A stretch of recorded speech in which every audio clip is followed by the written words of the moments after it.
I had no name. When I was a child, they took my name away. The day I was sold at the marketplace, my mother's last glance stayed in my eyes. Her hands chained, tears in her eyes.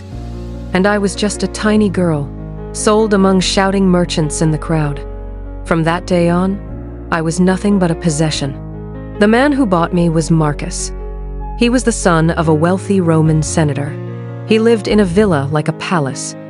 In his house, I carried food, scrubbed floors, polished his shoes.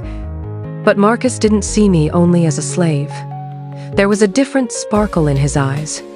At first, I didn't understand. One night, while the house was filled with the scent of wine, he called me to his side. "You're different from the others," he said. He spoke as if he valued me. For the first time, someone treated me like a human. He ate with me, touched me. My heart beat fast because no one had ever looked at me like that before. But then I realized, behind those looks was a desire for power and possession. Marcus secretly gave me a necklace, a tiny thing made of a golden chain. "Keep this safe, but don't show it to anyone," he said. I hid it under my pillow. Every time I held it, I felt both joy and pain, because that necklace reminded me of a woman's worth. Not the worth of a free woman, but the value of a slave who belonged to her master. Months passed. Sometimes Marcus was kind to me.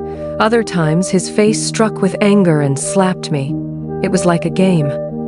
In his eyes, I was sometimes a lover, sometimes a slave. But I only wanted to be free. One day he promised me, "If you behave well, I will free you." I believed every word. I worked harder. I stayed silent more. I endured more. But freedom never came. Every time he found a new excuse. "Not yet," he said. "You must serve longer." At night, I sometimes sneaked out onto the streets of Rome. I clutched a few bronze coins saved from my slave wages in my pocket. I sat by the Tiber River, looking at the stars. My dream was this. One day, Marcus would keep his word, set me free, and I would live my own life. Maybe belong to no other man but to myself. But when morning came, the realities were always the same. Beatings, insults, tears.